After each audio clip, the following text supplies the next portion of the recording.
Hello everyone, welcome to the smart IAS. और अभी हम लोग डिस्कस करने वाले हैं 10 फरवरी 2025 का प्री सिक्योर। ठीक है, तो एक एक करके हम 5 क्वेश्चन करेंगे। First is Baltic region, second is Aero India, third is mithun जो स्पेसीज न्यूज में रहते हैं, fourth is national commission for Safai Karmacharis, and fifth is article 239 double A of the Indian constitution.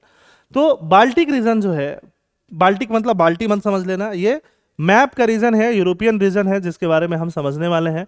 Baltic state मतलब बाल्टिक रीजन में 3 countries हैं, Estonia, Latvia, Lithuania, all located on the western coast of Baltic sea. आपको बताना है कि सही है कि नहीं है।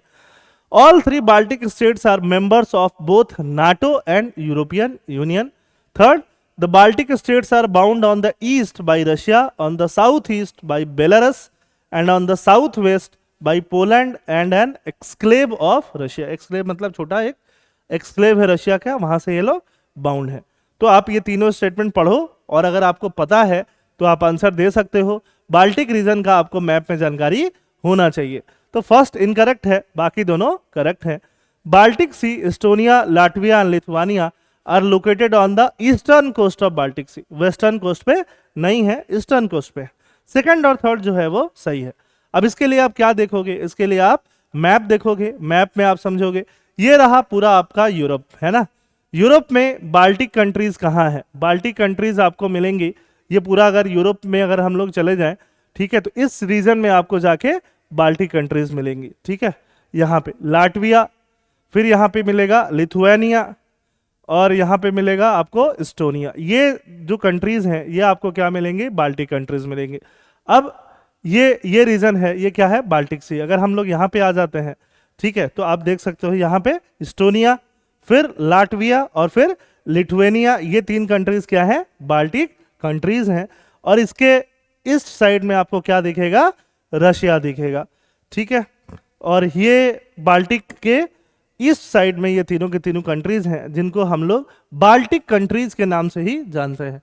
ये सब भी रशिया की एक तरह से एलाई हुआ करती थी कोल्ड वॉर टाइम्स में, बाद में अलग हो गई। तीनों अभी यूरोपियन यूनियन और नाटो का पार्ट बनी हुई है। ठीक है, और ये रहा वो रीजन जो आपको पता होना चाहिए। पूरा पूरा यूरोपियन कंट्रीज के अराउंड का रीजन आपको पता होना चाहिए। ये रहा यूके, यहाँ फ्रांस है, ठीक है, फिर यहाँ फ्रांस के बगल में क्या है? जर्मनी है। ठीक है, तो ये सारी कंट्रीज आपको पता होनी चाहिए। ठीक, चलिए आगे चलते हैं।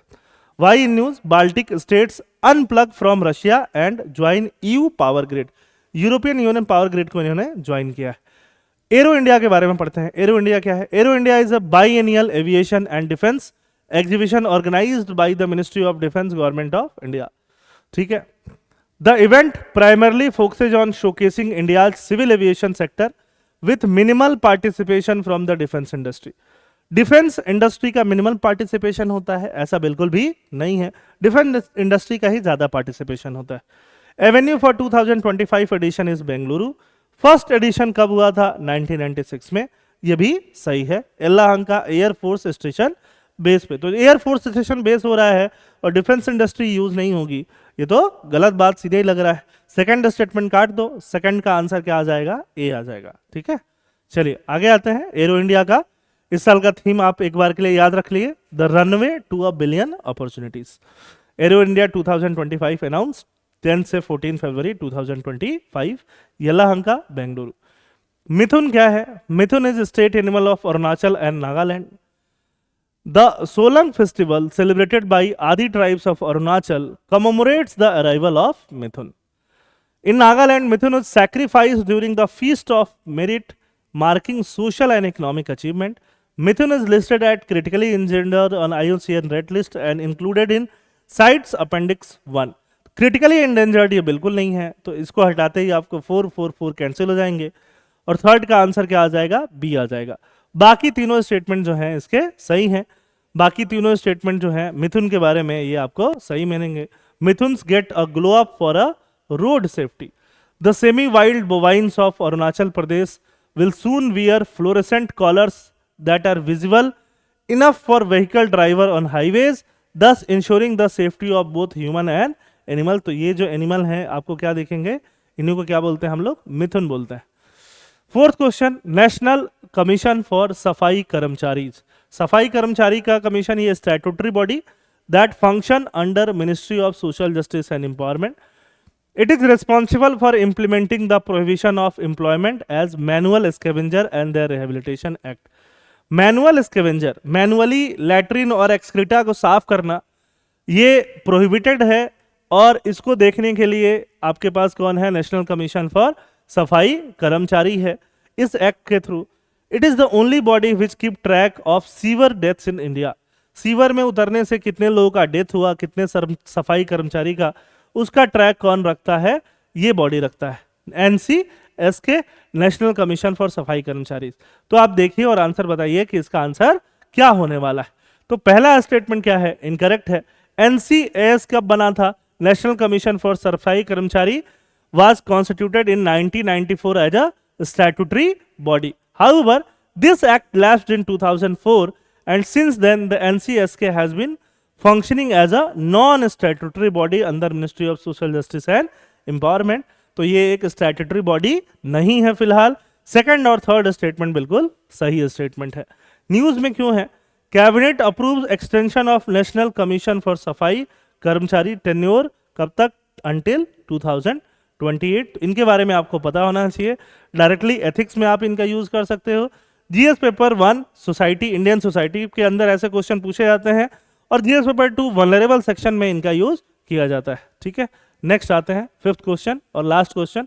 Article 239 AA of the Indian constitution. Delhi को स्पेशल स्टेटस देने के लिए यह आर्टिकल को एड ऑन किया गया था कॉन्स्टिट्यूशन में. Article 239 AA grants the national capital territory of Delhi legislative assembly. Delhi को क्या मिले? एक असेंबली मिल जाए, है ना. जैसे कि हर स्टेट को है, दिल्ली एक यूटी हुआ करता था, तो उसको भी एक असेंबली मिल जाए और असेंबली लॉ बना सके. जैसे आसाम में असेंबली है, बिहार में है, मेघालय में है, वो असेंबलीज लॉ बनाती हैं स्टेट सब्जेक्ट्स पे. तो ये भी लॉ बना सके स्टेट सब्जेक्ट पे. स्टेट सब्जेक्ट क्या? सारे स्टेट सब्जेक्ट नहीं, सारे स्टेट सब्जेक्ट नहीं. पुलिस पे लॉ नहीं बना सकती क्योंकि वहां सेंट्रल गवर्नमेंट भी है, सेंट्रल गवर्नमेंट पुलिस देखती है. पब्लिक ऑर्डर पे नहीं बना सकती, पुलिस ही पब्लिक ऑर्डर देखता है मेनली. और लैंड पे भी नहीं बना सकती. ये तीनों मैटर दिल्ली गवर्नमेंट के पास, दिल्ली असेंबली के पास नहीं है, रादर सेंट्रल गवर्नमेंट के पास. Lieutenant Governor of Delhi is bound by the aid and advice of Council of Minister except in matter where he is required to act at his discretion. ये सही है. LG साहब वहां पे Delhi government जैसे बोलेगी वैसे करेंगे. हाँ, कुछ मैटर पे जहां उनको खुद का डिस्क्रिप्शन यूज करना है वो अपना डिस्क्रिप्शन यूज करेंगे. आर्टिकल्स को कैसे ऐड किया गया? 69 कॉन्स्टिट्यूशनल अमेंडमेंट एक्ट 1991. फर्स्ट गलत है, सेकंड और थर्ड सही है. तो आंसर क्या हो जाएगा? बी हो जाएगा. तो आई होप प्री सिक्योर से आपको चीजें समझ में आई होंगी. दिल्ली में अभी इलेक्शन था, दिल्ली से रिलेटेड क्वेश्चन पूछे जा सकते हैं. ठीक है, थैंक यू, जय हिंद.